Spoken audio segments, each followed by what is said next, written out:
Assalomu alaykum futbol muxlislari. Bugun sizlar bilan futbol olamidagi eng so'nggi yangiliklar bilan tanishib chiqamiz.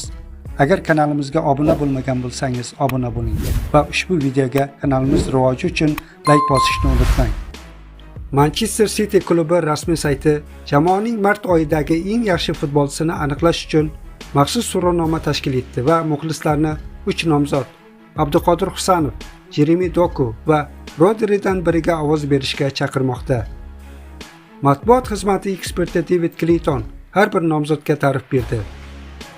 Husanov fevral oyida 22 yoshga to'ldi, ammo u Premier Ligada xuddi 250 ta o'yin o'tkazgan tajribali himoyachi kabi ishonch bilan o'ynamoqda. Bizning o'zbekistonlik markaziy himoyachimiz bu mavsumda har gal ajoyib o'yin namoyish etmoqda va har bir uchrashuvdan keyin yanada yaxshilanib borayotgandek ko'rinyapti. Abduqodir to'pni olib qo'yish uchun a'lo darajada to'g'ri paytda tanlaydi. Shuningdek, o'yinni yaxshi tushunish va xavfli vaziyatlarni bartaraf etish qobiliyati bilan ham ajralib turadi. O'zbek jangchisi Abduqodir Husanovning ajoyib tezligi bizning himoya chizig'imiz uchun juda muhim bo'ldi. Bunday tezlikni biz Kyle Walker ketgandan beri ko'rmagan edik. Mart oyida u Yevropaning eng kuchli hujumchilariga qarshi munosib tarzda kurashdi va juda istiqbolli futbolchi ekanini amalda isbotladi. Yanvar oyida u Etihad stadionida o'yinning eng yaxshi futbolchisi deb topilgan edi. Husanov mart oyida ham bu muvaffaqiyatni takrorlay oladimi? Ovoz berish jarayoni ochiq va so'rovnoma g'olibi 1-aprel kuni Britaniya vaqti bilan soat 17:00 da e'lon qilinadi. O'zbekiston milliy terma jamoasi Xalqaro futbol federatsiyasi FIFAning yangi turniri FIFA Series 2026 musobaqasini muvaffaqiyatli boshlab, Gabon terma jamoasini 3-1 hisobida mag'lubiyatga uchratdi.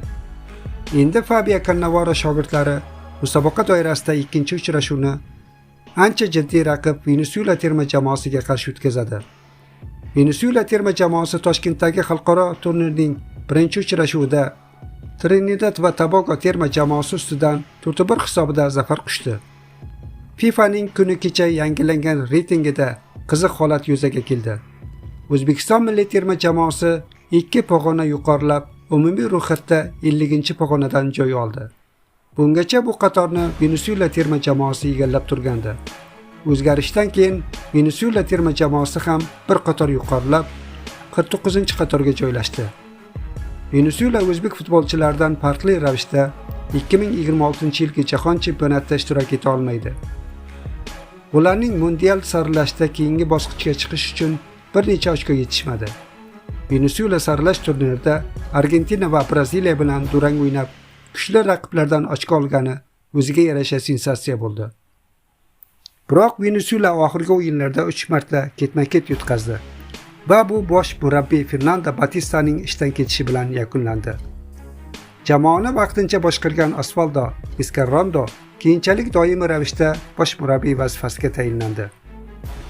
Venezuela tarkibining qiymati taxminan 71 million yevroni tashkil qiladi. Eng qimmat futbolchi Jon Aramburu, shuningdek Jefferson Savarin va Cristian Caceres ham bor. 36 yoshli Salomon Rondon jamoaning yetakchi hujumchisi hisoblanadi. Venezuela tezkor qarshi hujumlar, qanotlar orqali o'yin va standart holatlarda o'ta xavfli. Biroq pozitsion o'yinda muammolari bor. Yangi murabbiydan pressing, to'p nazorati va kombinatsion o'yin kutilmoqda. O'zbekiston uchun bunday o'yinda tempni nazorat qilish, sabrli bo'lish va qanotlar orqali hujum qilish muhim bo'ladi. Venezuelaga qarshi keng maydondan foydalanish, himoyani cho'zish va zonalarda zarba berish samarali bo'lishi mumkin. Venezuela terma jamoasida darvozabon chizig'i esa yuqori darajada emas. Bundan avval O'zbekiston milliy terma jamoasi 2023-yilda Venezuela bilan uchrashgan va o'sha o'yin 1-1 hisobida durang bilan yakunlangan. O'zbekiston va Venezuela milliy terma jamoalari o'rtasidagi uchrashuv 30-mart kuni Toshkent vaqti bilan soat 19:00 da boshlanadi.